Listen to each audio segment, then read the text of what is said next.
2 को लगाया ठिकाने।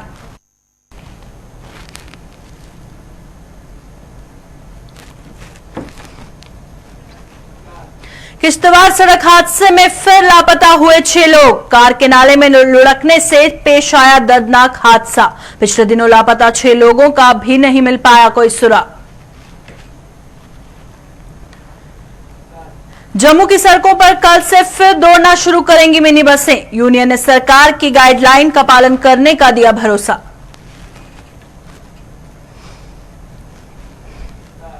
बाबा चमलियाल मेले पर आज नहीं उमड़ पाया श्रद्धा का सैलाब। चुनिंदा लोगों ने पवित्र मजार पर चादर चढ़ाने की निभाई परंपरा। कोरोना महामारी ने फीकी साबित की मेले की खुशियां।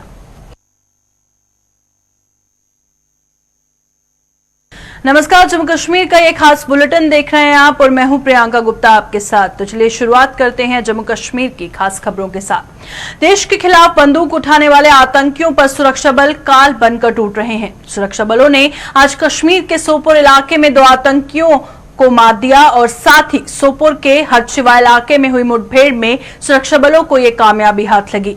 सुरक्षा बलों ने हरशिवा में कुछ आतंकियों की मौजूदगी की सूचना के आधार पर सर्च ऑपरेशन शुरू किया और इसी दौरान अपने आप पर घेरा तंग होते देख आतंकियों ने फायरिंग शुरू की। सुरक्षा बलों ने भी जवाबी फायर किया और 2 आतंकियों को मौत की नींद सुला दिया। उत्तरी कश्मीर में कई महीनों के बाद ये पहली मुठभेड़ थी। कश्मीर रेंज के आईजी विजय कुमार ने हाल ही में कहा था कि साउथ कश्मीर में आतंकियों के सफाये के बाद अब उत्तरी कश्मीर की ओर ध्यान केंद्रित किया जाएगा। साउथ कश्मीर में विभिन्न अभियानों में अभी तक 110 से ज्यादा आतंकियों का खात्मा किया जा चुका है।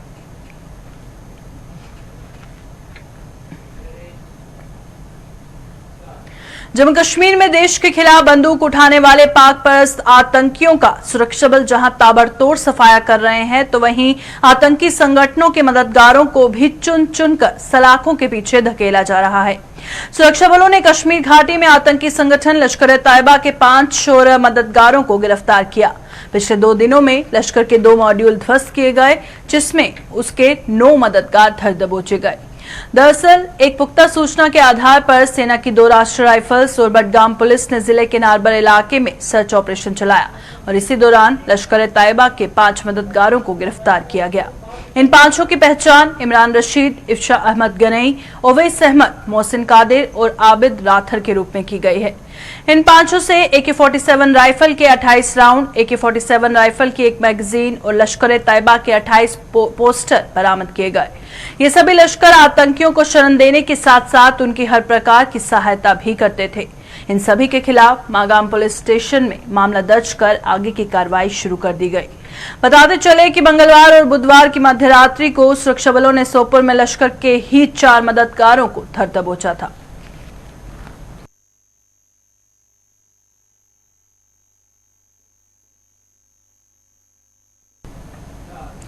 चलिए बढ़ते हैं आगे और बात करते हैं किश्तवाड़ की, क्योंकि किश्तवाड़ से भी एक बेहद ही दुखद खबर सामने आ रही है। किश्तवाड़ में एक सप्ताह में दूसरी बार एक सड़क हादसे में 6 लोग लापता हो गए।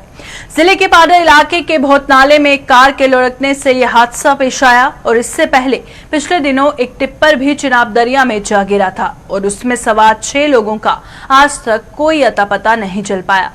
आज इस हादसे में लापता हुए लोगों की पहचान मुल्खराज शर्मा, मुन्नी देवी, कौशल्या देवी, अनामिका देवी, शालो देवी और काका देवी के रूप में की गई है।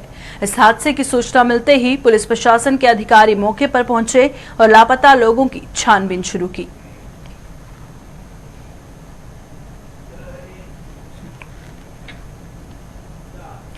जम्मू की सड़कों पर करीब 3 महीनों के बाद कल यानी शुक्रवार से मिनी बसें दौड़ने जा रही हैं। सरकार द्वारा 30% किराए में बढ़ोतरी संबंधित रेट लिस्ट जारी हो गई है, जिसके चलते मिनी बस यूनियन ने कल से अपना कारोबार शुरू करने का ऐलान किया है। यूनियन के प्रधान विजय सिंह चिब ने यह जानकारी देते हुए बताया कि मिनी बसों का संचालन सरकार द्वारा जारी गाइडलाइन के मुताबिक होगा और इससे किसी भी किस्म का समझौता नहीं किया जाएगा। मिनी बस में सवार होने से पहले हर सवारी के लिए मास्क पहनना अनिवार्य होगा, अन्यथा उसे गाड़ी में सवार नहीं होने दिया जाएगा। उन्होंने ये भी बताया कि इसके अलावा हर फेरे के बाद मिनी बसों को भीतर से सैनिटाइज करने की जिम्मेदारी चालक व कंडक्टर की होगी। जो हमारा 30% किराया बढ़ा है, उसमें लिस्ट हमारी बनके तैयार हो गई है। कल 2 दिन हमने लगाए और कल से मेटाडोरें जम्मू शहर में आपको नज़र आएंगी दौड़ती हुई। और रही बात आगे गाड़ी चलाने की, तो मेरी आपके माध्यम से आम लोगों से यही एक रिक्वेस्ट है कि आप जब भी मेटाडोर में बैठें आप मास्क डाल के बैठिए, वरना हमारा जो ड्राइवर और कंडक्टर है वो गाड़ी में नहीं आपको बैठने देगा, क्योंकि आज मास्क की इस बीमारी महामारी में इसकी बहुत ज़रूरत है।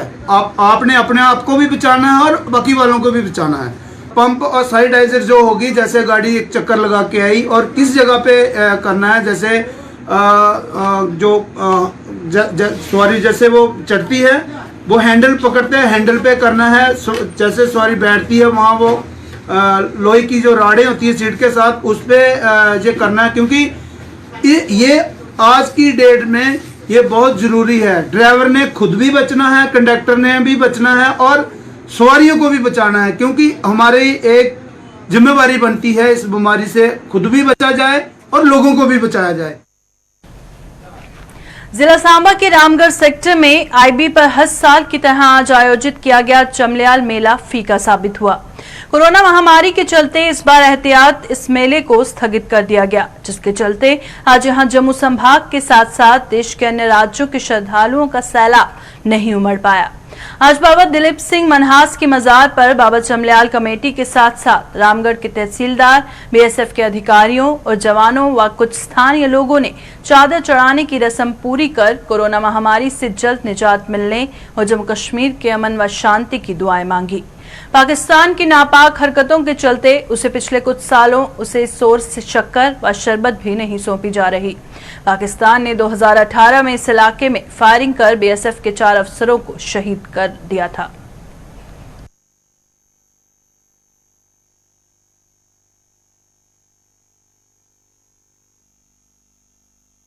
मेले होते थे 2018 से पहले, वैसे ही मेला हो, लेकिन हमारा जो पड़ोसी मुल्क है वो ये चीज़ नहीं चाहता है, क्योंकि उसने हमारे 2018 में 4 अफसर हमारे शहीद कर दी थी। उसके बाद काउंटर पार्ट उनके साथ हमारा कोई भी संबंध नहीं रहा, जो बीएसएफ की तरफ से यहाँ सेंट्रल गवर्नमेंट की गाइडलाइन थी। और इस दफ़ा तो पूरे वर्ल्ड में एक महामारी पड़ी हुई है, उस वजह से हमारी जो एडमिनिस्ट्रेशन की जो गाइडलाइन है उसके मुताबिक हम लोग मेला सिर्फ अपने गांव की तरफ से, गांव दगशनी पंचायत की तरफ से चद्दर, कुछ आदमी ने आके चद्दर चढ़ाई है हमारी यहाँ पे, और इसके आगे हमारा जहाँ मेले का कोई वो पहले तो मेला हमारा मतलब कि पहले तो मेला अच्छी तरह से मनाते थे हम। अभी 3 साल से जो उन्होंने हमारे जवान शहीद किए थे, उस वजह से हम 3 साल से मतलब कि इंटरनेशनल मेला यहाँ पे नहीं मनाया जा रहा है। हाँ, पाकिस्तान के साथ मेला नहीं बनाया जा रहा है। तो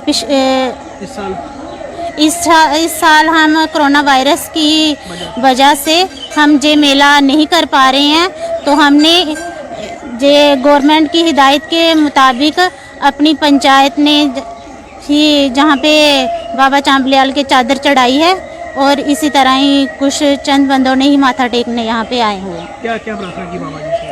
यही प्रार्थना की कि जो यहाँ पे महामारी पड़ी हुई है उसमें हमें छुटकारा मिले और अगली बार हम जो मेला है बढ़ चढ़कर यहाँ पे मेला मनाएं। कोरोना महामारी का असर किस तरह से आज बाबा चमलियाल के मेले पर देखा गया, कुछ ऐसा ही पिछले कुछ महीनों से धर्म नगरी कटरा में भी देखा जा रहा है। किसी समय श्रद्धालुओं से 2400 घंटे गुलजार रहने वाला कटरा आज आधार शिविर से लेकर मां के पवित्र दरबार तक सुनसान पड़ा हुआ है। श्री माता वैष्णो देवी की यात्रा पर लगाए गए रोक से होटल कारोबारियों से लेकर व्यापारी व दुकानदार तक आहत हो रहे हैं। हमारे संवाददाता सौरभ चौधरी ने ग्राउंड जीरो से यहां के जमीनी हालात का जायजा लिया। धर्मनगरी कटरा में इस वक्त हम मौजूद हैं, जहां पर अगर हम इस बात करें इस महीने की या पीक सीजन की, जब लगभग 40,000 से 45,000 से 50,000 के करीब प्रतिदिन यहां पर श्रद्धालु पहुंचते थे, आज आप देख सकते हैं कोरोना महामारी की वजह से यहां पर वीराना छाया हुआ है। दुकानें बंद है, होटल्स पूरे तरीके से बंद हैं, बस स्टैंड की तस्वीर भी हम आपको दिखाएंगे, वो भी पूरे तरीके से बंद है। यहाँ पर पहले पाँव रखने की जगह नहीं होती थी, अब आप साफ देख सकते हैं जो तमाम दुकानें हैं, जो तमाम यहाँ पर बिजनेस प्रतिष्ठान थे, वो भी बंद है। लोग यहाँ पर मौजूद नहीं है, क्योंकि कटरा की अगर बात करें, यहाँ पर केवल श्रद्धालु ही पहुँचते थे माता वैष्णो देवी के दर्शन के लिए। पर इस वक्त इस महामारी की वजह से लॉकडाउन में रियायतें ज़रूर दी गई। तमाम ऐसे प्रतिष्ठान हैं, तमाम ऐसे मंदिर हैं, तमाम राज्यों में उन्हें खोला भी गया। पर अगर माता वैष्णो देवी की बात करें तो यहाँ पर अभी इस प्रकार का कोई नियम नहीं लाया गया। अभी यहाँ पर यात्रा नहीं खोली गई, क्योंकि तमाम ऐसे रीजंस है। अगर हम तमाम मंदिरों की बात करें, वहाँ पर आप जाएंगे, दर्शन कर वापिस आ जाएंगे। पर अगर हम धर्मनगरी कटरा की बात करें, यहाँ पर लगभग 14 किलोमीटर का ट्रैक है, वो आपको पूरा करना पड़ता है। ट्रैक में लोग रुकेंगे, रास्ते में रेस्टोरेंट्स हैं, वहाँ पर खान पान के लिए रुकेंगे, उसके बाद आगे बढ़ेंगे। लगभग 14 किलोमीटर का ट्रैक। ज़रूर इसमें पहले खबरें ज़रूर सामने निकल के आई थी कि एडमिनिस्ट्रेशन सोच रही है यहाँ पर सर्कल्स, गोल मार्क्स भी बनाए गए थे। उसके बाद खबर ये फैलने लगी कि यात्रा शुरू होने वाली है, पर वो एहतियातन इसलिए बनाए गए थे कि अगर आने वाले टाइम पे यात्रा शुरू करनी पड़े तो उसके लिए सबसे पहले तैयारी की जाए। पर प्रशासन की तरफ से यात्रा अभी 2-4 महीने तक खोलने की कोई जो योजना है वो नहीं बनाई गई है, क्योंकि हालात जिस कदर बने हुए हैं देश भर में, जिस कदर हालात हैं, लगातार मामले बढ़ते जा रहे हैं, इसको देखते हुए, इसी के मद्देनजर अभी इस वक्त कोई योजना नहीं है। और इसका सबसे ज़्यादा प्रभाव यहाँ पर व्यापारियों को पड़ रहा है, दुकानदारों को पड़ रहा है, ऑटो चालकों को पड़ रहा है, बस ड्राइवरों को पड़ रहा है। वो लोग जो दिहाड़ी लगाते थे उनको पड़ रहा है। बस स्टैंड आप देखिए, वीराना पड़ा हुआ है, बसेस खड़ी हैं, पर यहाँ पर चलेंगी कैसे? क्योंकि यहाँ पर यात्री नहीं आ रहे हैं। क्योंकि यहाँ पर जो कटरा जाना चाहता था, कटरा मशहूर था माता वैष्णो देवी के लिए। यहाँ पर जो होटल्स बनाए थे, होटल्स का जो बिजनेस था, रेस्टोरेंट्स का जो बिजनेस था, वहाँ पर बाहर से श्रद्धालु आते थे तो ही वो बिजनेस चलता था। यहाँ पर आप यकीन मानिए, मैं आपको उदाहरण देना चाहूँगा। यहाँ पर अगर आप इस वक्त आके बाहर से आके कुछ खाना चाहते हैं, अगर आप कोई भोजन का कोई रेस्टोरेंट ढूंढेंगे, आपको रेस्टोरेंट तक नहीं मिलेगा। क्योंकि यहाँ पर अधिकतर लोग बाहरी गांव, जो इसके साथ सटे गांव, वहाँ से आते हैं, काम करने के लिए आते थे। उनके रेस्टोरेंट थे, रेडी फड़ी वाले, वो भी बाहरी गांव से यहाँ पर काम करने के लिए आते थे। रिहायशी इलाका ज़रूर कटरा में है, पर काम करने वाले जो लोग आते थे वो बाहर से आते थे, और इस महामारी के दौरान वो यहाँ पर पहुँच नहीं पा रहे। लद्दाख में 20 भारतीय सैनिकों को शहीद करके चीन ने अपने ही पैर पर कुल्हाड़ी मार ली है। चीन को चालाकी और मक्कारी का खामियाजा भुगतना पड़ रहा है। केंद्र सरकार ने चीन की अर्थव्यवस्था को आघात पहुंचाने के लिए जहां पिछले दिनों कई अहम फैसले लेकर उसे सकते में डाल दिया, तो वहीं देश भर के साथ साथ जम्मू का व्यापारी वर्ग भी सरकार के साथ कंधे से कंधा मिलाकर उसका साथ दे रहा है। बात करें अगर जम्मू की, तो यहाँ भी चीन को हाथों में कटोरा पकड़ाने की शुरुआत हो चुकी है। शहर की सबसे बड़ी थोक मंडी के व्यापारियों ने चीन से सभी करार रद्द करते हुए शुरुआती दौर में उसे दिए गए 10.5 करोड़ के ऑर्डर रद्द कर दिए हैं। व्यापारियों ने चीन को 9 करोड़ रुपए के राजमा और 1.5 करोड़ रुपए की सोंठ का ऑर्डर दिया था, जिसे वापस ले लिया गया। व्यापारियों का कहना है कि भविष्य में भी वो चीन के साथ वो किसी भी किस्म का व्यापारिक रिश्ता नहीं रखेंगे। व्यापारियों ने उपभोक्ताओं से भी अपील की कि वो किसी भी किस्म के चीनी उत्पाद की मांग उनसे ना करें। अगर ऐसा होता है तो ही चीन की अर्थव्यवस्था को चोट पहुंचाई जा सकती है।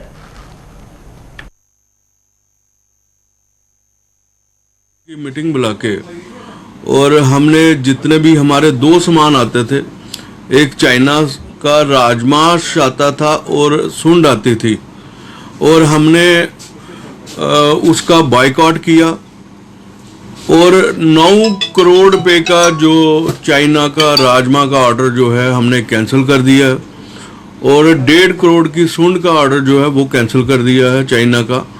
हमने अपने व्यापारियों को ये बोला है कि जो आपके पास सामान है अभी चाइना का, और जो हमने अभी आगे मंगवाना है वो हमने पूरी तरह से कैंसिल कर दिया है। हमारी जो इकॉनमी है, हम आत्मनिर्भर बन सके, हम अपने माल को बनाएं और अपने माल को बेचें, और सबसे बड़ी जिम्मेवारी हमारे कंज्यूमर की है, क्योंकि ट्रेडर जो है वही सामान रखता है जो उससे कस्टमर मांग करता है। जो कंज्यूमर जो है उसकी दुकानदार के पास जब पहुंचता है वो कहता है कि हमें ये चीज़ चाहिए, तो वो ट्रेडर वही रखता है।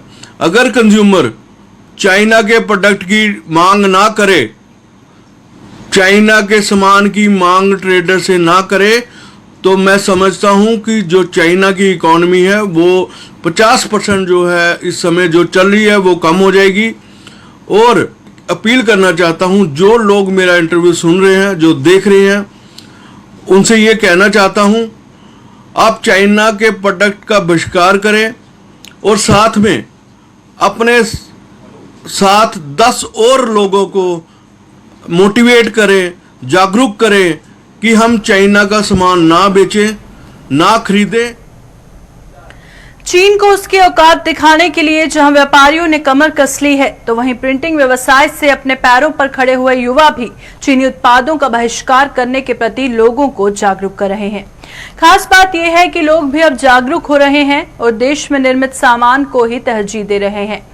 इन दिनों मास्क लोगों की जिंदगी का हिस्सा बन चुका है और प्रिंटर इन्हीं मास्क के जरिए चीन के खिलाफ प्रचार में जुट गए हैं। लोगों को भी ऐसे मास्क बेहद पसंद आ रहे हैं जिन पर boycott made in China print किया गया है। जो लोग आर्थिक तंगी के कारण मास्क नहीं खरीद सकते, उन्हें ये युवा ऐसे मास्क मुफ्त में मुहैया करवा रहे हैं।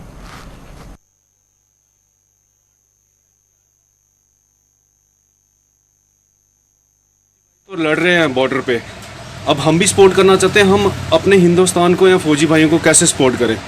हम तो यहाँ पे बैठे, हमारे फौजी भाई वहाँ पर लड़ रहे हैं। हम अपने घर पे बैठ के हम चाइना के साथ लड़ सकते हैं। वो कैसे कि चाइना की इकनॉमी हमारे हिंदुस्तान में जो प्रोडक्ट इनके आते हैं उसी से इनकी इकनॉमी इतनी बिल्ट है।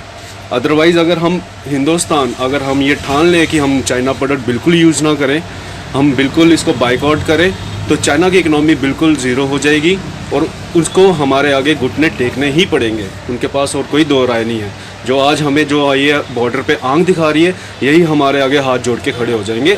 अब जिनके पास पैसे हैं वो खरीद रहे हैं, जिनके पास नहीं है हम कहते हैं हम मास्क प्रोवाइड करेंगे, आपको ये पहनना पड़ेगा। इससे अवेयरनेस जाएगी कि हम चाइना को बिल्कुल बाइकआउट करते हैं। चाइना का प्रोडक्ट भी अगर हिंदुस्तान को सपोर्ट करने के लिए अगर आपको ये घर बैठे अगर ये मौका मिल रहा, आप भी नहीं छोड़ेंगे।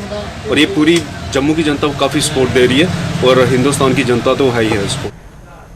पेट्रोल व डीजल की कीमतों में दिन ब दिन हो रही बढ़ोतरी को लेकर कांग्रेस की जम्मू वेस्ट इकाई ने पूर्व मंत्री योगेश साहनी व रमन भल्ला की अगुवाई में आज प्रदर्शन करते हुए सरकार के खिलाफ जमकर नारेबाजी की।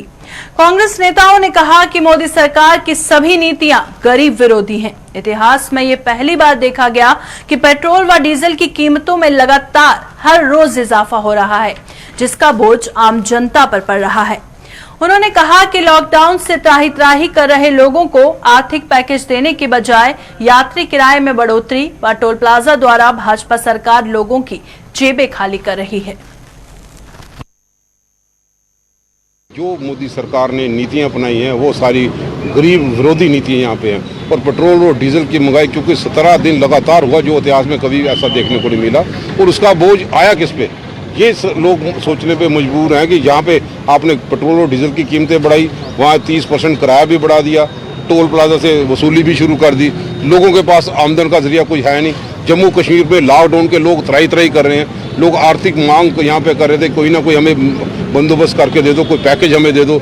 आर्थिक मदद तो दी नहीं, उल्टा पैसा उनकी जेबों से निकालने का साधन जो इन्होंने भाजपा की सरकारों ने यहाँ पे किया, उसका विरोध करने के लिए कि हर एक चीज़ महंगी यहाँ पे हो जाएगी, सब्जी भी महंगी हो जाएगी और बोझ इसका आम कंज्यूमर पे पड़ा है। तो मैं समझता हूँ जिस ढंग से ये रोज प्रदर्शन यहाँ पे शुरू हुआ है, ये मुहिम जारी रहेगी जब तक गूंगी बहरी सरकार और कुंभकर्ण की नींद में सोई हुई सरकार जो इस अहंकार में डूब गया, कोई विकल्प नहीं। अब उनको दिखाई देगा कि आइंदा आने वाले दिनों में लोग इनसे तंग आ चुके हैं और विकल्प भी ढूंढेंगे और कांग्रेस की लीडरशिप को मजबूत करने के लिए अपना योगदान भी देंगे। वर्ष के अंदर ये जो कीमतें बढ़ी हैं पेट्रोल और डीजल की वजह से, जिसका आम असर जो है कंज्यूमर के ऊपर पड़ रहा है, आम गरीब आदमी के ऊपर पड़ रहा है, उसके सिलसिले में पूरे जम्मू कश्मीर के अंदर सिलसिलेवार ये प्रदर्शन जारी रहेंगे जब तक ये सरकार जागती नहीं, जब तक ये रोल बैक नहीं करते अपने पेट्रोल और डीजल के दाम।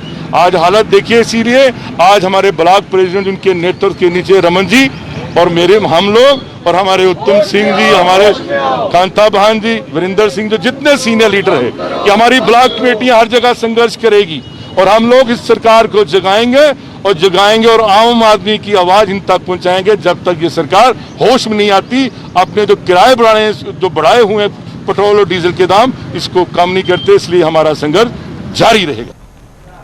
रहबरी खेल फिजिकल एजुकेशन टीचरों ने उनके प्रोबेशन पीरियड को कम करने और उनका मानदेय बढ़ाने की मांग को लेकर जम्मू में आज प्रदर्शन किया। उनका कहना था कि मात्र 3,000 रुपए में उनके लिए अपने परिवारों का पेट भरना अब मुश्किल साबित हो रहा है, लिहाजा उन्हें राहत दी जानी चाहिए।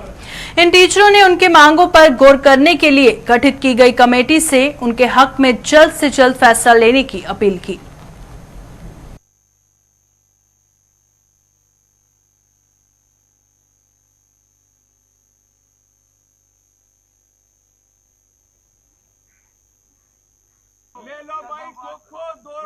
हमारा प्रोविजन पीरियड रिवोक किया जाए और हमारी सैलरी हाइक की जाए। हम लोग 3,000 रुपए सर्वाइव नहीं कर पा रहे हैं, हम अपनी फैमिलीज को फीड नहीं कर पा रहे हैं, हम अपनी डाइट पूरी नहीं कर पा रहे हैं। हमारे साथ जस्टिस की जाए, जो हमारे लिए कमेटी क्रिएट की गई है। हम ये चाहते हैं जल्द से जल्द कमेटी हमारा डिसीजन ले ताकि हम भी अपनी फैमिलीज को सर्वाइव कर पाए। सरकार क्या सोचती है, हम 1980 में जी रहे हैं, अभी भी राइस 1 रुपए के जी है, ऑयल 2 रुपए की जी है। हम क्या कर रहे हैं, हमारे लिए 3,000 रुपए सैलरी जो 1980 के तौर पे चल रही है सैलरी, आज कौन सा टाइम आ गया है, 100 रुपए के से घर चलता है। पर डे 100 रुपीज से अपनी फैमिली को किस तरह से सर्वाइव करवाए हम लोग बहुत ज्यादा फ्रस्ट्रेट हो चुके हैं सर। हम आपके चैनल के थ्रू ये चाहते हैं कि हमारी डिमांड ऊपर तक जाए और हमारे साथ जस्टिस हो। कोरोना महामारी के इस दौर में आज भी पुंछ में बैंकों के आगे बिजली के बिल के भुगतान व अन्य कामों के लिए आए लोगों की काफी भीड़ देखी गई। लोगों ने सामाजिक दूरी बनाए रखना मुनासिब नहीं समझा। उनका कहना है कि सभी बैंक शहर के मेन बाजार में है, जिसके चलते उन्हें बिलों के भुगतान व अन्य कार्यों के लिए यहां आना पड़ता है। उन्होंने सरकार से ग्रामीण क्षेत्रों में बैंकों के काउंटर खोलने का आग्रह किया ताकि उन्हें पुंछ कस्बे का रुख न करना पड़े।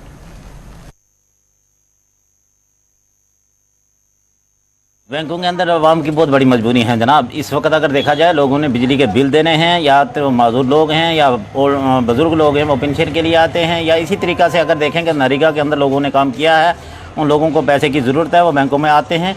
और यहाँ पर उसको अगर सोशल डिस्टेंस की बात करें कि तो हमारे जितने भी बैंक हैं, 5-7 बैंक जो हैं वो मेन बाज़ार के अंदर हैं, और लोगों को जहाँ पर लोगों वो बैंकों में कम से कम 100 आदमी की अगर लाइन लगेगी तो बहुत बड़ी लाइन लग जाएगी। पुंछ बाज़ार के अंदर इस किस्म की बहुत ज़्यादा प्रॉब्लम है।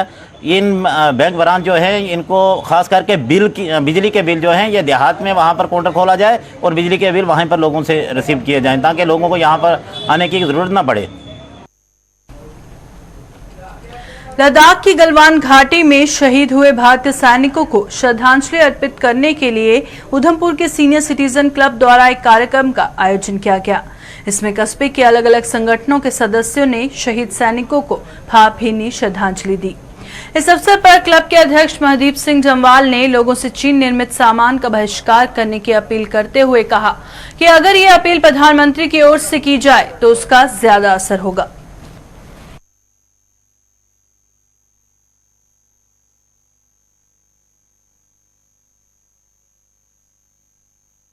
हम उधमपुर के हर ऑर्गेनाइजेशन तबके से यहाँ पे आज हम इकट्ठे हुए थे, तो ये इनको श्रद्धांजलि हमने शहीदों को दी गई है। तो इस आज के दिन हम ये मैसेज देना चाहेंगे, क्योंकि किसी भी कंट्री से जो हमारा एनिमी कंट्री होती है उसको 4 फ्रंट पे हम टैकल कर सकते हैं, पॉलिटिकली, मिलिटरीली और diplomatically and economically. Her common आदमी जो है इसमें सिर्फ इकोनॉमिकली अपनी कंट्रीब्यूशन दे सकता है।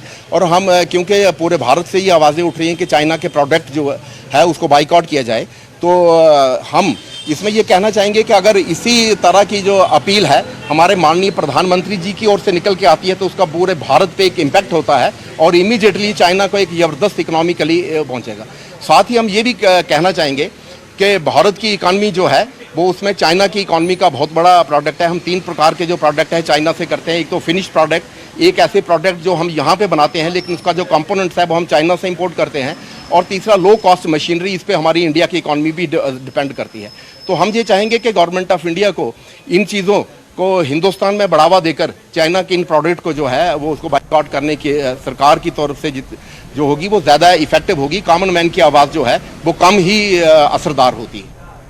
पैंथर्स पार्टी में आज जम्मू में जोरदार प्रदर्शन कर केंद्र सरकार के खिलाफ नारेबाजी की और आरोप लगाया कि आतंकियों के परिजनों को स्कॉलरशिप दिया जा रहा है। पार्टी के चेयरमैन हर्षदेव सिंह ने कहा कि हाल ही में ये खुलासा हुआ है कि मारे गए आतंकियों के परिजनों को स्कॉलरशिप मिल रहा है, जो कि बेहद ही चौंकाने वाला है।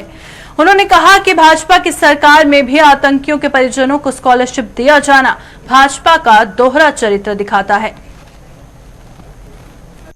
खुलासा हुआ है कि सरकार की तरफ से मिलिटेंट्स के परिजनों को स्कॉलरशिप मिलता रहा है। ये बहुत ही चौंकाने वाला है। भारतीय जनता पार्टी की सरकार में ऐसा होना, और जब से भारतीय जनता पार्टी की सरकार बनी है अनगिनत डोल्स जो हैं वो मिलिटेंट्स के लिए अनाउंस किए गए हैं। 11,000 पत्थरबाजों की रिहाई हुई थी जब बीजेपी की सरकार बनी। यही भारतीय जनता पार्टी है जो ये कहती थी कि पत्थरबाज पाकिस्तान के पेड एजेंट्स हैं, और जब उनकी सरकार आएगी तो इनके खिलाफ देशद्रोह का मुकदमा चलाया जाएगा। लेकिन आने के बाद उनकी रिहाई कर दी गई, और जो पत्थरबाज पुलिस या आर्मी के एक्शन में मारे जाते थे उनके लिए रिहैबिलिटेशन की पॉलिसी भी बीजेपी सरकार के दौरान बनी। जम्मू कश्मीर के इस खास बुलेटिन में फिलहाल इतना ही। दीजिए इजाजत। नमस्कार।